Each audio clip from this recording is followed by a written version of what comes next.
Welcome to the So You're a Single Parent Now What podcast. My name is Crystal. I am your host and also known as my friends and family as the six-figure single mom. By now, we're so many episodes in. You know me. You're a friend as well. So I am known as the six-figure single mom. The six-figure single mom company is a company for career coaching and strategizing. So what I do in my job, in my career, is I teach other single parents how to leverage their skill sets, how to negotiate their salaries, their paid time off, how to work on their resume so that they can get that eye-catching job, how to job search. I basically teach single parents how to do what I'm doing, which is bossing up in their careers. And they go from a defeated mindset to a winning, unstoppable mindset. So we do that by shifting our mindsets. I absolutely love what I do. It changes the trajectory of a whole household. And I just love working with other people and helping them to become better, because investing in yourself is how you get to the next level. Listen, creating this podcast has been so amazing because it allows me to have a safe place for other single parents whenever they want to listen to some things that can help them in their personal and professional development. So they come here to listen and not feel judged, feel heard, and to be given resources for all things lifestyle, career, and single parenting. So this episode is being sponsored by Dealbreaker Studios. So Dealbreaker Studios, Jonathan Milton, he is a writer and director, also a producer. Now listen, I was in the house yesterday and I just went to Tubi and I typed in Jonathan Milton. All of his movies popped up.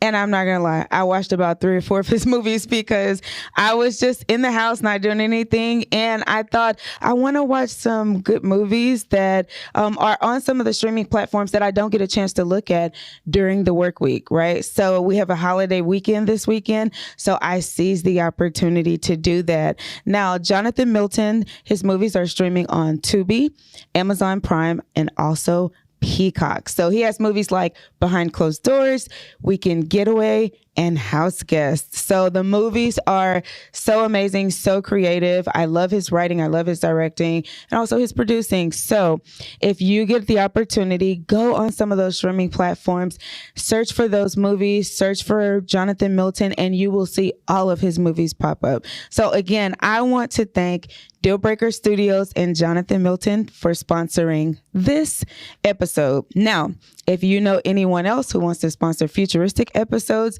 please have them to email me at sixfiguresinglemoms with an S at gmail.com. Again, that's sixfiguresinglemoms with an S at gmail.com. Now that we have gotten past all the beginning things of this podcast, I am so excited to have our special guest tonight. This is her second time joining us, and I'm just so excited because the conversation, it seems so natural, and it's such great conversation. It's such rich conversation, and it's conversation that we all need. So without further ado, I want to introduce again Tynesha Beaver. How are you doing? Hey, I'm good. How are you? I am doing well.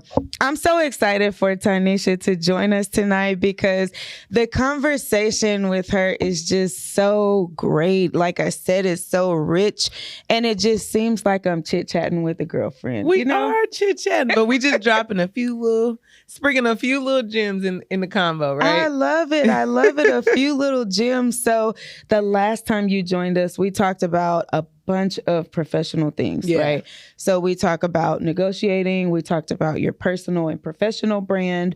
We talked about just how to network in the workplace. We talked about many things. So did you enjoy the conversation? Oh, it was amazing. It was amazing. I enjoyed it. I left and I was on a high and I was like, oh yeah, now I think I need to be a podcaster. Like that's my job. No, I'll leave that to you. But it was really good conversation. And I just really loved, you never really, understand or, feel how great it is to just chat with somebody about all things going on in your life, be it career, be it family, be it home, whatever. Yeah. So it was really good to just kind of talk about all the things we do in our work life, because sometimes I do leave work at work. So when I get off work, when I meet up with my friends, I'm just happy to see them. And we talking about what's going on in your life, what you doing, blah, blah, blah. So we don't really talk about, work as much. Yeah. So it was good to have that convo. Yeah. And I think it's so great because we're both so young. Yeah. And we're both so seasoned in our careers. Say that again. I'm young. We're young, but we're so seasoned in our careers. Yeah. Like, seriously, we don't realize it, but we are very seasoned in our careers, and we haven't just been existing in our careers. Sometimes people get in their career and they're like, this is just a job. I don't care. Yeah. But we're not just existing, but we are making progress. Yeah. In our careers, and it's so important for us to share that knowledge so that people can understand how important it is to, if you're going to be at work 40 plus hours a week, make it work for you. Listen, I never started a job thinking that the job was just a job. I remember like when I got my first job when I was 16. That's back when you had to look for your job in the newspaper. Like there was no Indeed, no Google, nothing. And I was selling computers in the mall. Girl, and I had no clue what I was doing, but I was like, I'm gonna make it work for me, I'm right? gonna work. And so doing that, I was able to get a job at Circuit City, which I don't know if you remember Circuit City. Yeah, I do. But that was like the big store. Yes. So you got to use every job as a stepping stone to get to where you want to go financially and professionally. Yes. Every job is going to equip you with the tools that you need to be able to build your resume, build your experience, be able to help you leverage when you go into an interview. Right. Or even when you're just networking, right? Because all experiences work for your good if you take the good out of those experiences. Because the last time in our conversation, I started thinking after I was driving home, I'm like, you know what? When we talked about internships, and I was thinking to myself, I had an internship as well, working for the bank. And I just think back to, like you said, when I was 16, I wanted a job. Yep. Like I was like, I want my own money. I want a job. I want to work. And girl, I worked at the movie theater. Yes. AMC movie theater, making $5.30 an hour. Yes. And even on holidays and things like that, I wasn't thinking like, oh, I want to be off. I was thinking, okay, if I work on holidays, I could get paid time and a half. Yeah. If I worked, during the summers, I could get paid this. So it's important because when I was working at 16, I was learning how to work with others. Yep. I was learning the importance of being under leadership, what that meant, what the things that I need to do, the things that I needed to progress to make that lead role or to make that. And even though I wasn't there yet, I was still watching to see what steps I needed to take in order to get there. Everybody. So it was just such rich conversation the last time you were here. And I just appreciate all the experiences that you talked about because it does remind you of everything that you have done. Like you said, it's stepping blocks to your career, everything starting at 16. Yeah. So take advantage of those opportunities to make less but learn more, because making less is not always a bad thing too. Right. And then also too, I like to tell a lot of young people that I speak to as well is, I don't know if they still have these programs here, but like when I was in high school, you had a chance to take something called co-op. So if you had enough credits, you could go to school half the day and be off. And most kids took co-op and wanted to hang out the other half of that day after they got out of school early. I went to work. I have always been a hard worker. I have always worked a lot. But like you said, I like having my own money because I like to shop, because I like nice things. And so I knew very young that I had to work to earn money to be able to do so. And so you take every opportunity you can to be able to make yourself go to that next level. Yes. And it starts very young. And so, my daughter, she's only 11, but I'm like, I started working at 16 and she's like, well, I'm gonna work at Starbucks. And I was like, baby, work wherever you want. Wherever you want. But you got to get out of my pocket. Productive. Yes, as long I tell my daughter that. My daughter's 15, she'll be 16 in December.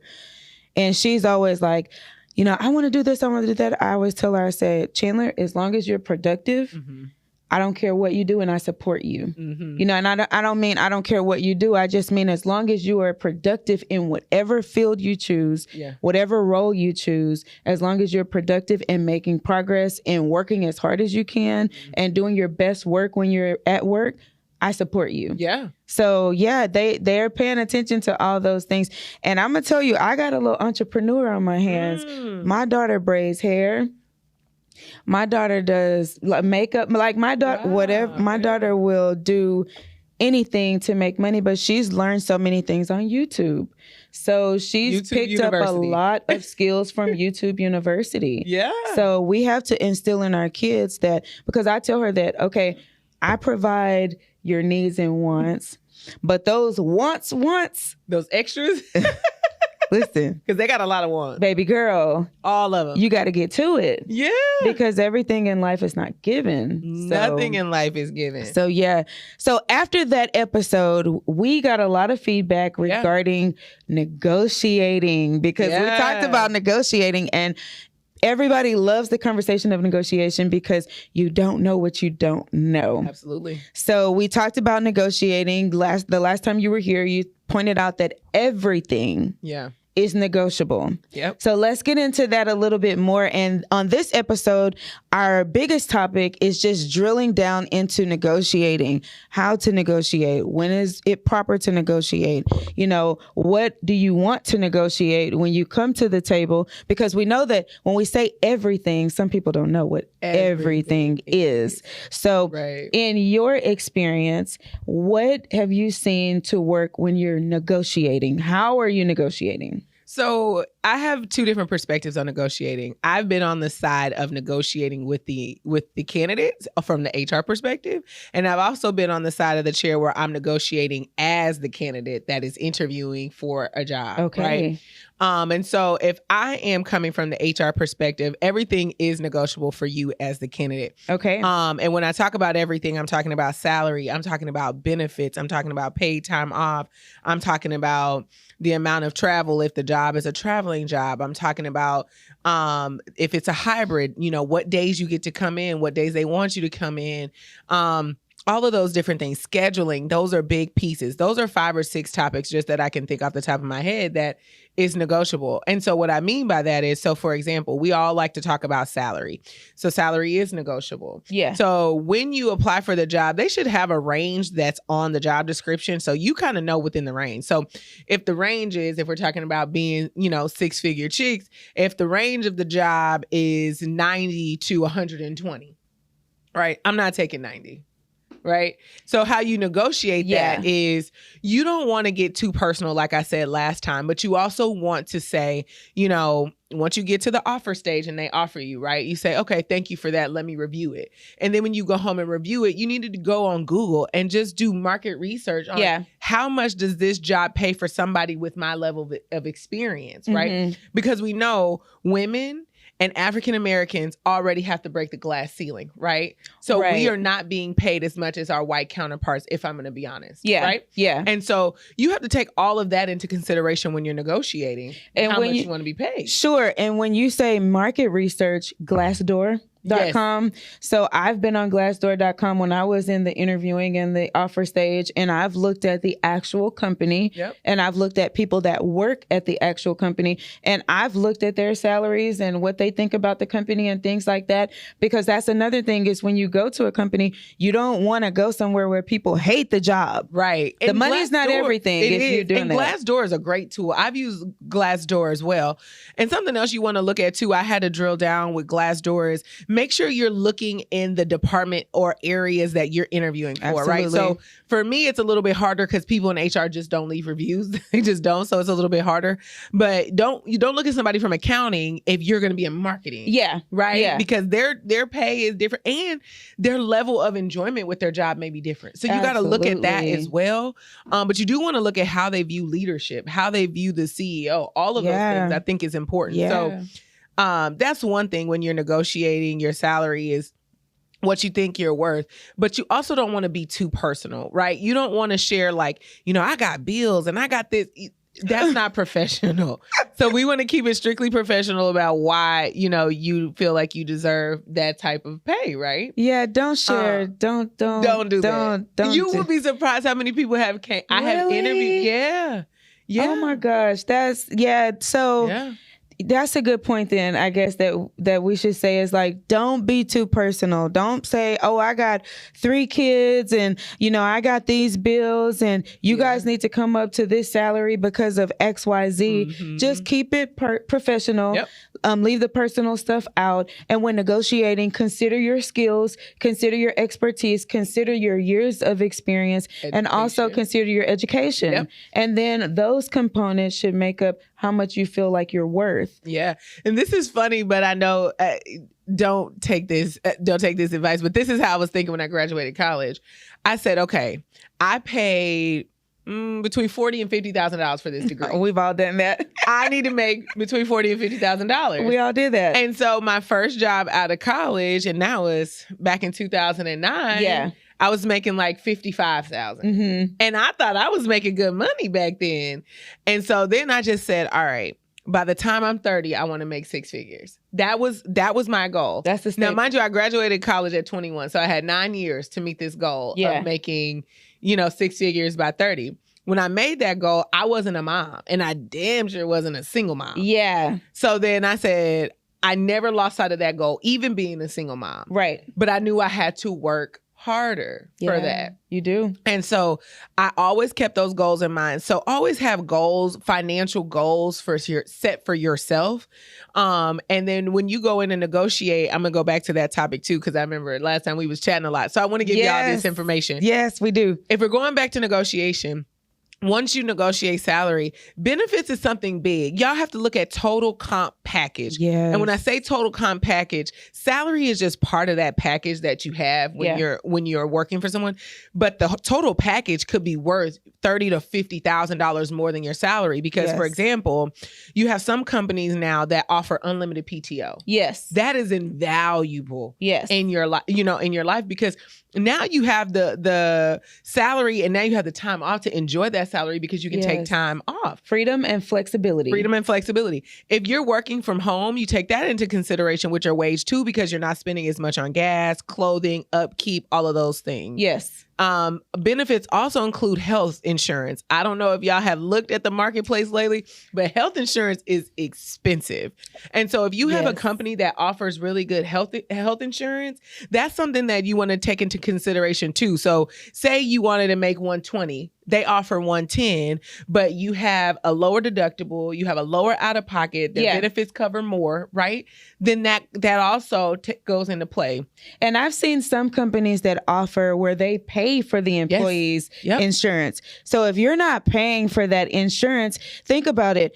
Insurance could vary from $200 a month all the way up to, I've seen all the way up to $500 a month. So if you're not paying that every pay period, and think about it, we're paid biweekly. So if you're not paying that $200 biweekly or $250 biweekly and the $500 by month, that adds up to your salary as well. Absolutely. If you get bonus structure in your compensation package be my as next well. topic. Yeah. Like there's so many variables when it comes to it, but benefits especially, please pay attention to that because that's a major key for sure when you're looking at your compensation package. Also, that is also true. And also when you look at things like we talked about PTO, we talked about benefits, and then salary structure, not salary structure, excuse me, when we're talking about bonus structure, right?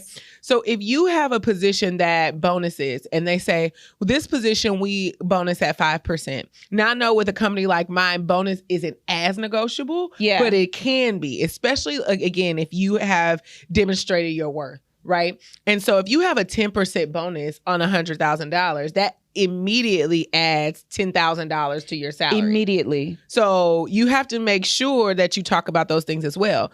But typically bonuses are contingent upon performance. So that's why I talk a lot about you got to go into the job and do the best that you can, because that is where you earn that bonus by meeting or exceeding expectations that they have for you in your role. Yes. And you have to specify that. Like I always tell my clients when we're reviewing their resume, let's put a number to it. Mm-hmm. Make it something to to where you can go into further detail about what you did, how you made an impact within the organization, and tie it to a number. Yeah. Like you can't really brag on yourself unless you have those facts and those details. I've seen companies go above and beyond because someone did specify on their resume the exact number that they saved a company, the side projects that they were working on, the exact things that they did that made them so valuable to an organization. So specify that on your resume. Absolutely. Like brag on yourself. There's nothing wrong with that. I love to brag on myself.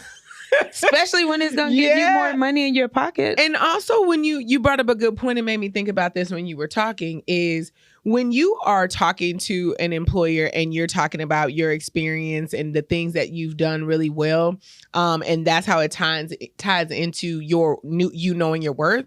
It also goes into play with your negotiation factors as well. Yes. Because if somebody wants to understand why you're worth six figures, you got to show them that why you're worth six figures, right? Quantifiable results. Absolutely. And I know a lot of times that when I'm interviewing somebody, I ask for specific examples because people can fluff all day on the resume. Yeah, they can. So when you come and sit down in front of me and we're talking through an interview, I want you to give me specific examples of how you made this company profitable, how you engaged a team, how you was able to leverage your experience and education for this project or whatever the case may be. So make sure you have, like you said, quantifiable examples in that interview to be able to go back when you're at the negotiation table to say, look, I was able to do X, Y, and Z, and it's going to take me X, Y, and Z with your company. Yes. Right? To be able to do that. And to be able to do that, this is why I feel like this is what I should earn. Right? And like you said, without the fluff. Yes. On the resume, this should be very easy to do. Yeah. You should very easily be able to sit down with someone that you're interviewing with to talk about all these talking points. Yeah. If you truly made valuable things in the company profitable, valuable decisions that help the company to become profitable. Quantifiable results is something that I talk about all the time. You could tell me all day, oh, I did this and that and this and that, but give me the details. Yeah. Drill down into exactly what you did. Absolutely.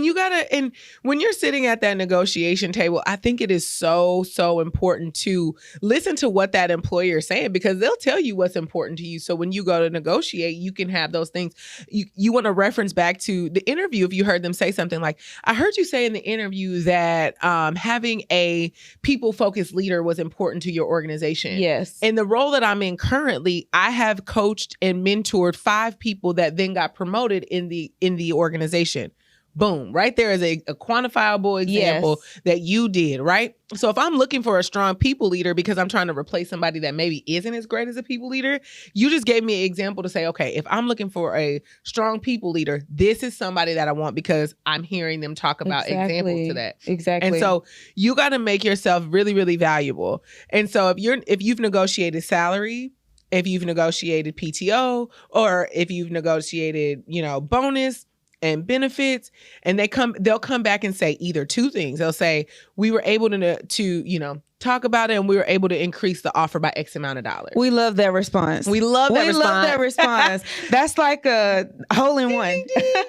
And so don't get too excited. Say, oh, that's wonderful news. Thank you for that. Right. Or if they say, I'm sorry, what we offered you is the most that we can do.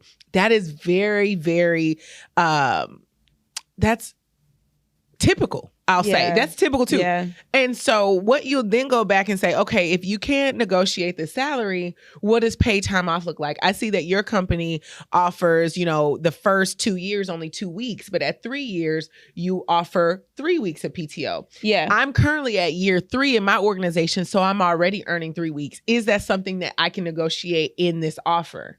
That is such a good point because I have joined companies to where the number of paid time weeks off depends on your years of experience in that particular industry or role. So say, for instance, I'm an accountant. So I've been in accounting since I pretty much graduated college in 2007. Yeah. So it's like, for me, I go to a company and it's no less than X amount of weeks, period. For sure. I won't even entertain a conversation unless it's X amount of weeks, because I know for the role that I'm in, it depends on the years of experience I have doing what I'm doing. So also know that. Know for your role that you are in or your discipline that you are doing, know what the industry standards are, because there are industry standards depending on what role you're in. And that's another thing too. That's a good point, is because you want somebody with 5 to 10 years experience, but you want to give me PTO as if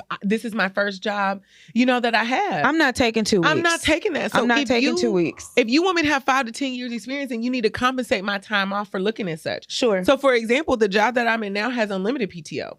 And that to me was more important, because once you get over a certain earning amount, I'm just be honest, $5,000 to $10,000 doesn't make a big difference. No, it doesn't. In the salary. But going from 4 weeks of PTO to unlimited PTO, that makes a big difference. Yes. So that's what I'm saying. When you're negotiating, you got to take all of those things into consideration, because it may not just be the money. Yeah. That unlimited PTO is key for me. So for example, I take off a week or 2 in the summer for my kids. I take off Thanksgiving. I take off Christmas. Sure. And so especially as a single parent, that time off is key, because who's watching my kids when they're on spring break, when they're on Christmas break, when they're on summer break, right? Oh, we travel. When I have, we travel. And I mean, just for parents out there watching, it's hard to find childcare or pay for the childcare. So if I have unlimited PTO, now I can be off and available, spending quality time with my children. Yes. Because I have a job that's flexible in doing so. Yes. Also, that's why that hybrid schedule, negotiating, okay, I see that you want someone in the office 5 days a week. Is there any room to negotiate a hybrid schedule? Yes. Because, okay, take 2 days off of, commuting. That makes a big difference as well. That makes a big difference as well. And, the organization that I'm with, they offer that, and my manager realizes, and she told me this, she says, Crystal, I realized that having my employees happy and having a team that wants to work very hard, being under my leadership is important to me. Yeah. So I'm not going to trip about making sure that I can see them physically to see if they're working. I have experienced people on my team, and so I trust their decision making. So we don't even have a set hybrid schedule. We don't even tell her what days we're coming in. That's good. She just wants us to show our face a few days a week, and that's it. Yeah. And she's not so strict micromanaging, because she realizes that having employees happy, especially right now in this climate, is the most important to her. And having us be so happy to where we're doing our best work, to where she doesn't have to do the micromanaging. Yeah. And you said something really key too, is in this market, the market that we are currently in, the job market, negotiation is even more key. You have more leverage because there's more jobs than it is qualified people for the jobs that's out there. Yes. And so if you're selected, then you have even more leverage to negotiate what you need in that job, especially if you're coming from a job, right? Yeah. Because you don't need that job. You may be interviewing just because you want more flexibility, you want more money, you want a different work environment, whatever the case may be. You're just interviewing for that. So you have to make me leaving the job that I'm at worthwhile, especially if the recruiter came looking for you. Right? Oh, so 2 things that you said. If the recruiter came looking for you, and also I want to talk about not accepting every job, not feeling pressured to accept every job that's offered to you if they are not offering you the things that you want. Correct. And a lot of people, I'm not going to be naive, people need jobs. And sometimes people have to accept the jobs that's offered to them, the terms and conditions and pay that's offered because of where they're at in their life. Yeah. And that's fine. But it goes back to what we were just talking about. Use that as a stepping stone. Yes. And you say the next job I get will be under my conditions, under my terms. And the way you do that is by excelling in the job that you may not have wanted to take, but you needed at the time. You make that job work for you. And then that next job you get. So every job I've taken, I've been able to negotiate just a little bit more. Put my needs and wants a little bit more on the table because I've used every job that I've worked as experience. Also, every job that you take is another point for you to increase your earning potential. Sure. Because 9 times out of 10, the biggest pay raise you'll give yourself is when you go to another job. Because because if you get promoted from one position to another in the same company, they have a percentage that they're going to give you for a promotion. You got to stop right there. If you go to another job, your earning potential is so much greater. Great point. Because I say it all the time. When you get a promotion at your job, or when you are, they come to you with a bonus, or like you said, your earning potential, they will offer you 2 to 3%. Yeah, of that's yearly the merit raise. increase. Yep. Like, oh, you did a great job this year. We're going to offer you a 2.5% increase. But like you said, you can go to that other company and make 20% increase. So like you said, that's the biggest increase that you're going to get. Is in between jobs, but you don't want to job hop. So, right, you want to learn as much as you can. Why don't we want to job hop? We don't want to job hop because we want to be stable in our careers. And sometimes I think a good 3 to 5 years is a good time. Yeah, but not every 6 months. When I say job hop, I mean, don't go every 3 months. Yeah, you at a new job because you feel like, oh, I can make 15% more. No, you don't want to do that. And you're going to stop looking credible to people that are in. And I will say that when I look at people's resumes. So when I say job hop, I'm going to be honest. My time in role is typically between 3 to 5 years. That's all you have from me. Yeah, 3 to 5 years. And the reason that I say that is because, like I said, you get about 2.5%, 3% raises with me. And then I'm like, no, because you're about to max out my earning potential. Well, you're not maxing out my earning potential. Because I didn't come in at the lowest pay grade that job was offering. Exactly. So one of the best lessons I learned is you got to be, when you're talking to those recruiters, I talked to a recruiter and I actually undersold myself. And she says, are you, I'm looking at the pay range. I'm looking at how much I make. And I'm like, it'll just be cool if I just make $10,000 more than I'm making now. Like, that's enough for the jump, because I was kind of unhappy in the job. Sure. And she said, no, I actually think you want to earn X amount of dollars. And she said, so when you talk to the hiring manager, tell them that that's your salary expectations. That lady put me on so much game. I said, I have so much respect for you. Wow. She didn't have to do that, because typically recruiters are trying to get the most talent for the least amount of money that they can cost to the company, because they're trying to save the company money. Yeah. But we had a connection, and that's why networking is key. And being on LinkedIn is key. So in LinkedIn, I have organizations that I belong to on my LinkedIn account. So she saw that I was an AK. Yeah. And so, I'm a, put you on. I'm gonna put you on. Yeah. So when you talk to the hiring manager, you tell them this is what you want to earn. And talking to her and having her put me on game like that got me a $20,000 increase. If I would have stayed in the role that I was at, I still wouldn't have been making what I made just going. And that was 2 jobs ago. Wow. So networking is a big, big key, because I was having a conversation with someone the other day, and it was something to what you just said. And she is very high up in an organization, and she was telling me that she had to have someone else who was a male counterpart to pull her to the side to tell her, hey, when you go for this role, make sure that you ask for this amount. And like you said, you got to network with people so that people can buy into you. Yeah. That's why I always tell people are like, well, I don't want to go to lunch with them. I don't want to know anything about them. I don't want to. Okay, but you can't expect for someone to buy into you if you're not willing to get to know people and buy into them. Take that lunch every now and then if somebody's offering and throws it on your calendar. Baby, I love what can it hurt? What can it hurt? Yeah. And you have to, and also, when you're talking about, negotiating salary, networking, all of those things, everything in your career plays a part in your bigger puzzle. It's just pieces in your puzzle for you to really get to where you want to go in your career. And, we may be 6-figure chicks, but I want maximum earning potential. So always, it makes 6 figures, but the sky is really the limit in how much you can earn. So, and that's a big range. So big range. That's why I tell people when they're like, "Oh, the 6 figure," I'm like, "Don't get it twisted. 6 figures is $100,000 to $999,000, and $100,000 looks a lot different than $250,000. Yes, it does. And a lot of people think that, oh, I just want to make $100,000. And that's true. That is a good number to strive for. Like I said, that was my goal by 30. Yes. Right. And talking to her put me in position to get to that. I was probably like 28 at the time. Yes. So I gave that company about 2 to 3 years. So that next company that I was interviewing for, I was like, this my chance to get my 6 figures by 30. Yeah. So I negotiated the salary so that I could get to that range. Yeah. And so again, I negotiated salary, I negotiated bonus, so that I could be able to meet the target that I have for myself financially, Sure. right?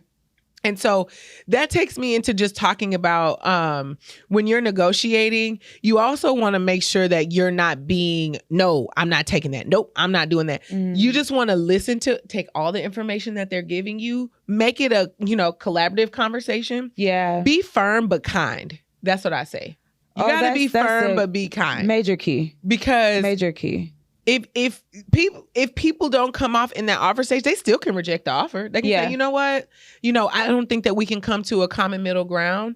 And sometimes that's okay, right? Because they can't meet your needs. So you would have to turn them down. But if you're not meeting their needs as well, they can turn you down. So I always say be kind, but be firm. And remember that the recruiters are consistently talking to the hiring managers every day. So if you're nasty to them, then there's a potential where they could say, you know what? I know that you've really, and I've seen it because like I said, I talk to leadership and managers and executive manager. I've seen it to where in the offer stage, they have retracted the offer because someone was nasty to the recruiter because they thought that they were so high up that they could talk to this person any kind of way. But remember, the recruiters are still in contact with the hiring managers, so you don't want to be nasty towards them. If it's not something that is on your list of non-negotiables, you do want to just let them know in a very professional, but like you said, firm way that, you appreciate the offer. These are the things that are your non-negotiables. How can we come to a middle ground on this so that we can move forward? For sure.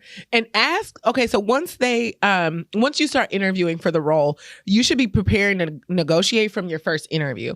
So what I like to ask the recruiter after I talk to them is, do you have a copy of the benefits summary that you can send to me? Always. That way you can review the benefits that they offer. So when you go to that negotiating table, you have that information already available to you so that you can go into that negotiation conversation prepared because you know what the benefits are. Yes. You know what the packages are. You know what the salary range is. So you're prepared to have that conversation. You also want to ask, do you have any testimonials from employees that currently work for you about how, the benefits is or how the culture is or things of that nature, right? I tell people all the time, like, we negotiate salaries, not pizza parties. Like, I don't want a pizza party. I don't want candy on my desk. I mean, that's nice, but I'm talking about a wage. Yes. Right? So they'll say, we have wonderful cultures. We have pizza parties every Friday. Yes. But you're not paying people a good wage. Or we have happy hours, weekly happy hours, monthly happy hours. And we do this, we do that. I stick to that too with the bonus. I'm like, okay, I need my base salary to be at least this. Yep. The bonus is always contingent upon results. Results during the year. Yep. So our company might be in a financial state to where they're not able to offer bonuses that year. So I have to be the self-advocate for myself. I like what you said about the benefits package, and that goes to that goes to networking. Yep. Making sure that someone on your team, like for me, my sister's in HR, she's in benefits.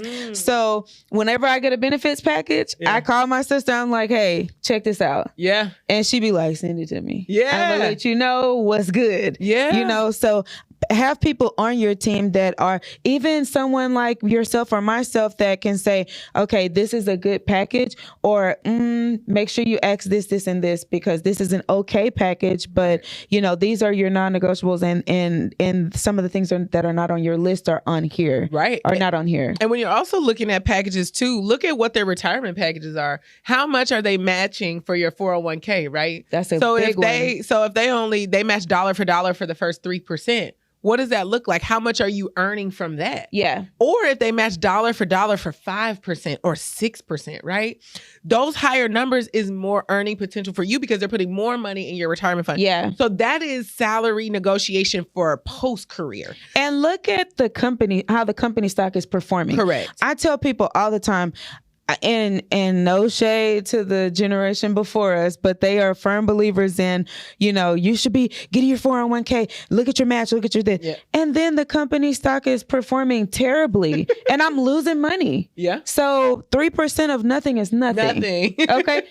Listen, you don't got to be an accountant to know that. Right. So look at your company stock, see how your company stock is performing. If that company stock is underperforming, that may not be a perk for you. Correct. So you say, I need to earn more because I have to put this in my own stock market account. You know what I'm saying? So look at all of those things. I could talk about negotiation forever. Girl, listen. You got to look at this. It's levels. And you have to look at all of those pieces of the pie to understand if that job or that career position that you're interviewing for is what is good for you. Yes. Right? And so I think that don't always say no, but don't always say yeah. Absolutely. I think you need to do your research, ask for all of the information ahead of the interview that you can, and then decide if that is a position for you or not. Yeah. And that's why I said I don't accept every job. I don't recommend that you accept every job that's offered to you because you need your non-negotiables. And then you have to identify what those non-negotiables are in the first place. So that goes back to the beginning of negotiations. Well, have that identified before. Yes.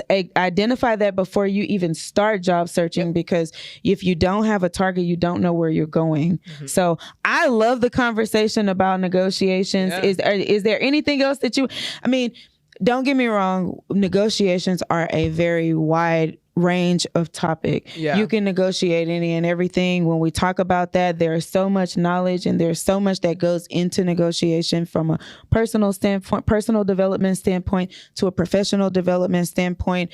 But I think that we hit on a lot of key tips today when you're negotiating, and it's mostly being self-aware, being professionally aware, and also doing your research. Yeah. Just doing your research so that you know where you're going and so that you know what you will and what you will not accept. And when you're speaking to them, when you can, they know you've done your homework on the company. So for example, a topic that you said is know how they're performing, right? Yeah. So if the company hasn't performed well physically, meaning monetarily, right? They didn't meet sales goals or they're in the news because they're struggling.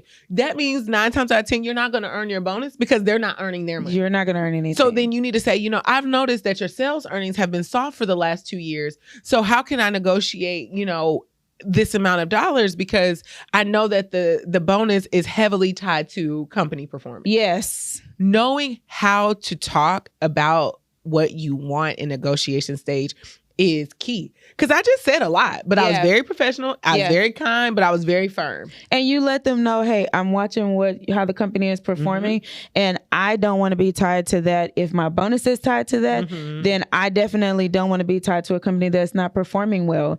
And again, that's not accepting every yes. I'm not going to accept a yes from a company that is not performing well.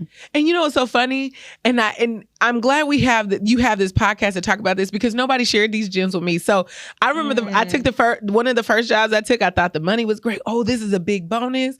I had plans for that bonus. Okay, I had already spent them dollars, and then my boss, we got our performance review, and was like, "Oh, the company didn't meet EBITDA." If you don't know what EBITDA is, you'll learn in corporate America. Yeah, we didn't meet EBITDA, so we didn't hit the threshold to earn bonuses. Yeah, I said, "Say what? Yeah, what? Yeah." So that's things you got to learn when you're going into positions like that, because those are hard. That was a hard lesson. We were about to buy a house. We were planning a wedding. Wow. All of those things. Wow. Thank goodness, we were savers. So we had our savings because that's what we planned. The bonus was just going to be kind of like a extra, put our cushion back in the account. Right. So I was like, dang, like I wasn't expecting that. Yeah. That's why it's so good to be informed about the decisions that you make, because that's why I tell people, stop listening to people. Oh, that company matches your stock up to 5% dollar for dollar. Again, a dollar of nothing is nothing. Nothing, yeah. So do the research for yourself. Like you said, do your homework and know how the company is performing, because if the company is not performing well, do you want to be, as a person, just as a person, I don't want to be tied to nothing that's not winning. Yeah. And if I can foresee that a company is not on that winning streak, I'm not going to be tied to that company. And unfortunately, I worked for a company. They were doing really well. They were a high growth company. We were opening stores left and right. And then all of a sudden, the consumer shifted in what they wanted in the shopping experience, and our sales were just tanking year after year. So after about the second year, me hearing that, and then I'm watching them do store reductions and people, and as HR, I'm laying people off. I was like, oh no, this don't feel good. So I said, let me tweak my resume and my LinkedIn because I can see where this is going. And when people interview me, I was honest. I said, the company isn't doing well. We're doing major layoffs often. And I'm just not comfortable in that type of environment because I like to feel somewhere where I can be productive. I can, work and that I don't have to worry about the stability of my job. Feel secure. Right. And so again, I was honest, but I was professional. And so you have to keep that in mind as well. Man, we drop so many gems in today's episode. Like you said, it's just so much that we could talk about from our experience, and that we are seasoned. We are young, but we are seasoned in our careers, and we are seasoned in the experience that we've gained from going through all the experiences and all the companies that we've been at. Like we said, you got a good 3 to 5 years. And then we out. Now, this is me. So, and let me kind of explain my methodology. So there's different points in my career, especially as a mother. My children are young. So I have built my career plan. I want to be a single contributor while my children are young. I don't want to manage others. I don't want to manage departments because that's too much of a time suck for me. It's too demanding. I know how demanding it is to be a leader. So once my kids get older, then I will go into maybe a leadership or management role because that's going to be the next major jump in my career financially. So you got to plan that out. And so I know that I'm a mom and that's important to me. So I know that I want to make good money and I want to have a good job, but I need a lot of flexibility. And I can't do that as a leader. And managing a team. Because I know what type of leader I want to be. And so keep that in mind as well. And then once I get that max earning potential as a leader, I may stay at a job longer than that 3 to 5 years because I've gotten to the financial goal that I want to get to. And so now I'm just building my retirement, my stock accounts and things like that so that I can retire early. Absolutely. Because baby, I'm going at 55. Gotta go. I'm not working past 55. I started at 21. I'm not working past 55. Gone. And so I have been strategic in mapping out what I want my career to look like. So you too, be strategic in mapping out your career. Not just the job you want right now, not the career you want right now, but what does your career longevity look like? What does this job look like in relation to the stepping stone we keep talking about of where you want to be when you retire? The roadmap. Yep, because where I want to retire looks different than where I'm at right now. So every job I'm using, is this the stepping stone I need to get to where I want to go when I retire? And then even post-retirement, what do I want to do financially, right? So I joke all the time with people. I'm in HR. I hear the craziest stories all the time. So my retirement plan is to write a book called I Can't Make This Up. Of all the crazy stories that I've heard, because you would not believe them. And as HR, there's a certain level of confidentiality that you have to have. So really, it makes sense that you want to do that after you retire because you're like, listen, can't nobody scald me for this. Well, I'll change names for privacy. You can't blackball me for this because that happens. You can't blackball me for this, but I will share these stories because it's nuts. It's nuts. My husband come up from work. I be like, he said, "Did I just hear you in the office talking to an employee about banging his head against the wall?" Yep, you sure did. Yep. So it's crazy, but yeah, I say all that to say, just use every career where if like my trajectory and my path is 3 to 5, 5 to 10, whatever, and where I'm gonna retire from, right? So obviously I want to be at a company when I'm getting to that retirement phase that their retirement looks good and it's a good opportunity for me. So that I can retire. It makes sense for what you have strategically mapped out for where you want to be and what you want to be doing at that time. So I completely understand. I completely get it. My parents did the same thing. And I think watching their example, like they both have pensions. And back then, that's what they were doing, which was the pension plan. But I think for our generation, we have to look at our retirement plans as well, figure out what's best for us so that when we retire, we're not struggling. Because I feel like I'm not working till I'm 65 to earn $1,000 a month. for retirement. I'm not doing that. I want to be a 6-figure chick in retirement. Exactly. I'm setting myself in up retirement. now. Absolutely. Yeah. So that when I retire, I'm not struggling like that. So because I'm always that person that's like, I want for my parents to be with me. Like I want my parents with me. I want them wherever I am. I want them with me. And and my parents like nice things. So I gotta do what I gotta do. You know, as well as my daughter, as well as myself. I want to be happy when I retire because I'm not gonna work my whole life. I too started working at 16. Yeah.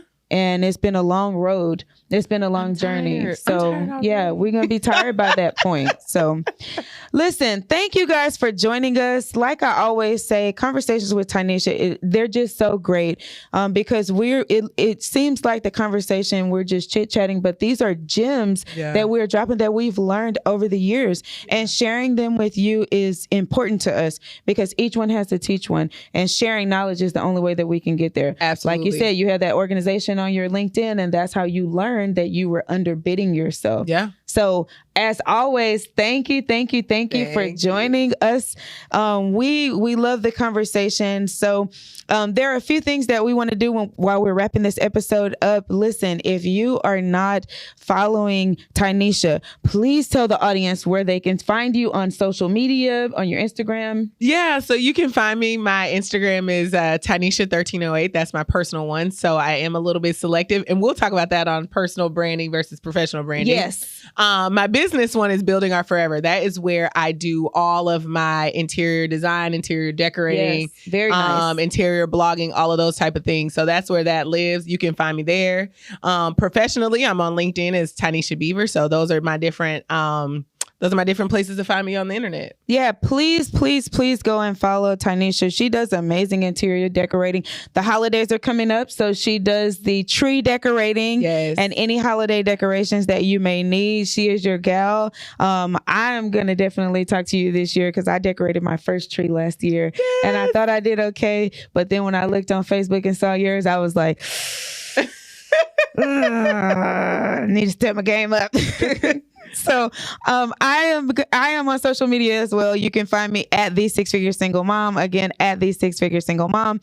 And also if you're desiring to level up in your career, as you can see, I have a ton of experience. I talk to a ton of experienced professionals that are in my personal network every day. We're making lives better. But I'm getting this knowledge as well as the personal experience that I have gained to make you better. If you need professional coaching, please contact me. If you need to rebrand your resume, please contact me at www.sixfiguresinglemom.com. Again, www.sixfiguresinglemom.com.